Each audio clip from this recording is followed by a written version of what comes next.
So, Mami and Papa, good morning. This one I want to pick in Dr. G, Vice Chair for PRAP, and currently the spokesperson for the Alliance for Peace and Justice, APJ.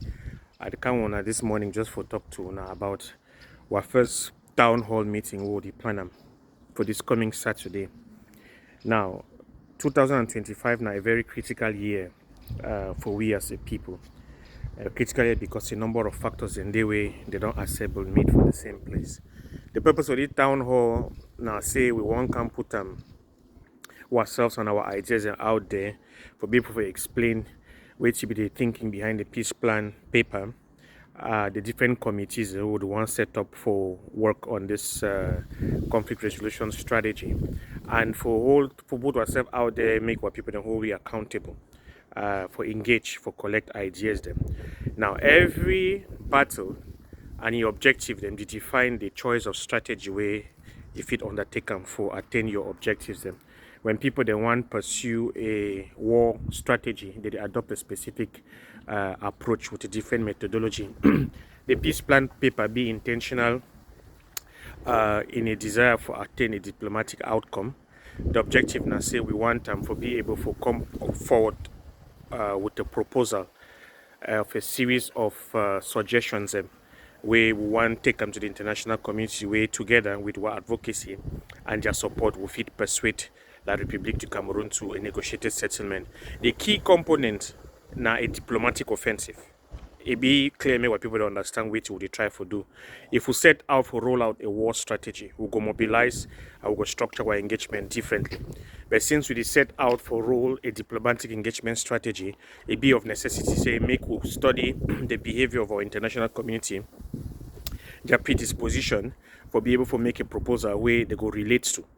So we don't study conflict them around the world, different scenarios them, how they don't finish off, wrap up conflict them, take care of the fighting parties them, come up with solutions them for peace building, for reconstruction, particularly for reconstruction of the society, and how minority issues are not be handled. We don't be able, for example, for highlight a lot of similarities them around the autonomy proposals them for the Good Friday Agreement.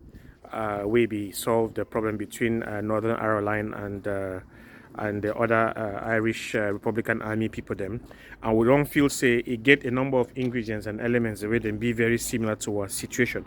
So now why that would propose this model of substantive autonomy for me can say we'll be able to handle a number of things them. Now in the content you go require say make we work out define details them of which kind of institutional and constitutional reforms and will need for take place. And at the work that we want to be busy with at this point in time, we want to come up with a proposal, and not just a proposal of what needs to be done, but a proposal of how we feel say it needs to be done. So now a very comprehensive strategy we adopt. In essence, be clearly diplomatic. As part of the implementation, we'll go undertake a series of humanitarian actions. We'll go try for be able for fit in here and there on the conflict resolution components, but the offering be critically and specifically diplomatic. Why a focus on the diplomatic strategy? Now because we realized for the last 8 years, now the missing gap that we don't experience them, or one of the missing gaps in that. Because of the way where people they roll out, will miss so many opportunities that will fail for take up the possibility of building a narrative where if it get international support. So, and we know so we if it get any kind of change or transformation without the support of our international partners them. So the peace plan paper get that two key objectives.